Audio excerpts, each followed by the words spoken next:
Formula করা একটা bank শেষ করে দিয়েছে, ইকোনমিক সেক্টরে চরমভাবে বিশৃঙ্খলা সৃষ্টি করেছে এবং মেগা প্রজেক্ট নিয়ে মেগা দুর্নীতি করেছে। এই প্রথম বাজেট, তারেক রহমান সাহেবের বাজেট, এই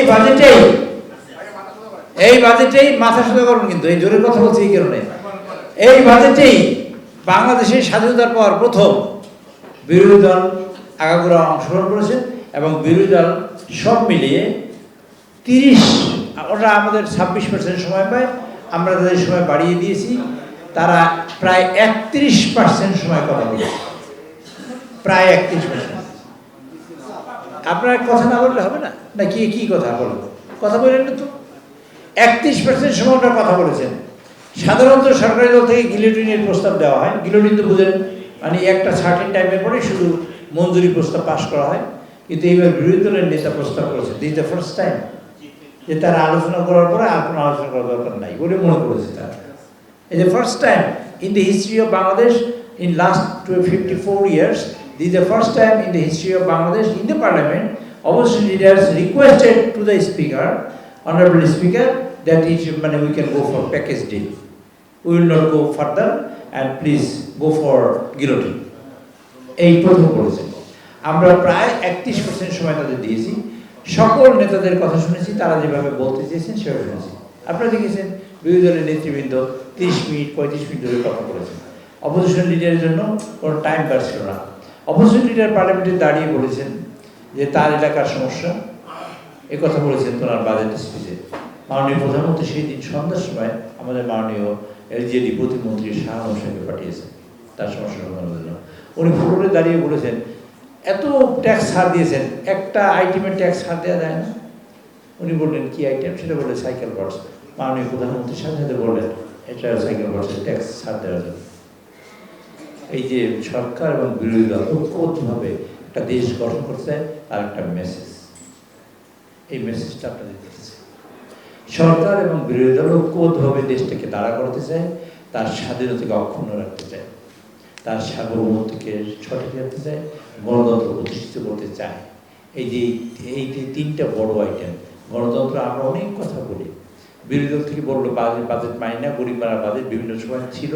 এই প্রথমবারের মতন সেই মিছিল মিটিং নাই, কোনো মহল থেকে নাই, এবং এই প্রথমবারের মতো বাজেট শুরু হওয়ার আগেও দাম বাড়ে নাই, বাজেট পাশ হওয়ার পরেও দাম বাড়ে নাই। ক্ষেত্র বিশেষে দাম কমতে হবে, কমা উচিত, সেজন্য সরকার সিরিয়াস আছে। যে সরকারের ট্যাক্স কমিয়েছে, জানেন খাদ্যদ্রব্য সমূহ প্রয়োজনীয় 63টা আইটেমের কোনো ট্যাক্স বাড়ানো হয় নাই, 5% ছিল, গভর্নমেন্ট করেছে 0.5 কমিয়ে দিয়েছে। সেই সব জিনিসের মূল্য কম আছে। তারপর যেসব ক্ষেত্র একটা মানুষের টাচ করে, একটা হিউম্যান বিং এর টাচ করে, এমন কোনো ক্ষেত্র নাই যেখানে এই বাজেট টাচ করে না। উনি বলেছেন 2026 এবং 27 সালের বাজেটটা হবে জীবন বান্ধব বাজেট, এবং রিয়াল জীবন বান্ধব বাজেট এটা হয়েছে। আপনারা প্রশ্ন করুন, আমি আপনাদের প্রশ্ন সব নেব। 63টা প্রয়োজনীয় আইটেমের ট্যাক্স কমিয়ে দিয়েছেন, এরপরে ট্যাক্স বাড়িয়েছেন। আমি ওখানে পিছনে বসে মাননীয় প্রধানমন্ত্রী জিজ্ঞেস করছি সব কিছুতে ট্যাক্স কমেছে, তাই আপনি সরকার চালাবেন কেমন করে?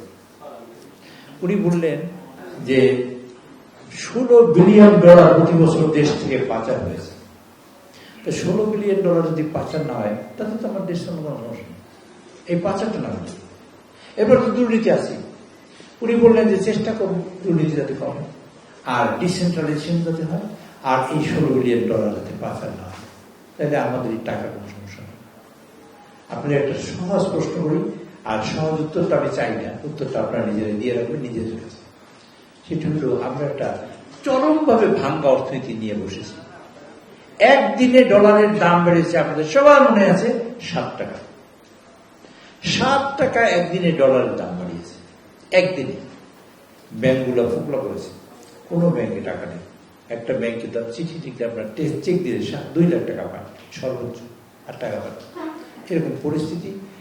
প্রায় 50,000 কোটি টাকার মতন গভর্নমেন্ট মানে বাংলাদেশ ব্যাংক লোন দিয়ে এই ব্যাংকটাকে সার্ভিস করার চেষ্টা করছে 6টা ব্যাংক।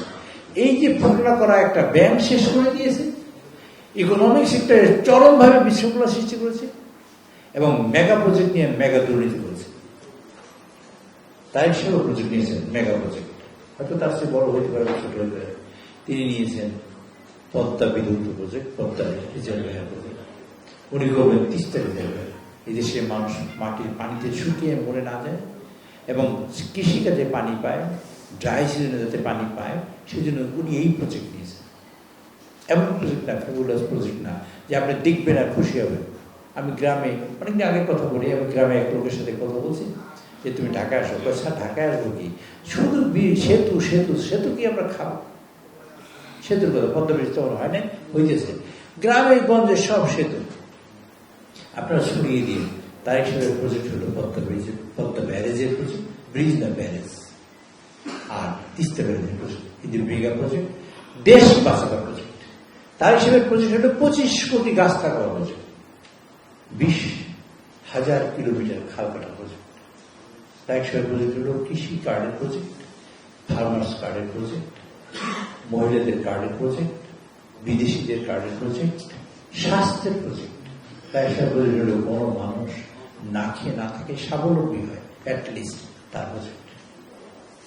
আমি এখানে বসে একদিন আপনার উদ্দেশ্য করেছিলাম, আপনারা ধরেন সেই বাবা অথবা সেই মা যার আয়ের কোনো উৎস নেই, যিনি আগামীকালকে 5 কেজি চাল কিনতে পারবেন, সেই টাকা আপনার হাতে নেই, এবং আপনার সেই টাকা নাই, সেই মানে অ্যারেঞ্জমেন্টও নাই যে আপনি নিতে পারেন। আর আপনার এখন এই মুহূর্তে আপনার সন্তান আপনার কাছে কাঁদে, বাবা আমার খিদে পেয়েছে, আমি খাবার চাই। আচ্ছা একবার ভেবে দেখুন তো আপনি সেই মা সেই বাবা কি করতে পারেন? তাই একসাথে সেটা ভেবে ফ্যামিলি কার্ড হয়েছে, প্রায় 50 লক্ষ ফ্যামিলি কার্ড বাংলাদেশ ইনশাল্লাহ আমরা দেব, প্রায় 40 লক্ষ কৃষি কার্ড দেব, 50 লক্ষ ফ্যামিলি কার্ডের মায়েরা পাবেন, মায়েদের নামে কার্ড হবে, মায়েরা পাবেন ওই পরিমাণ টাকা, যে টাকা দিয়ে তার সংসার চলতে হয়। 2,500 টাকা পাবেন, তার সম্পদ পাবেন, সরকার দেবে। প্রশ্ন করে অনেকে যে এই টাকা কোথা থেকে পাবে? আমি অনেক স্বপ্ন দেখতে পারি, আমি স্বপ্ন দেখেছি, দেখা পাইপের না, চেষ্টা তো করলাম।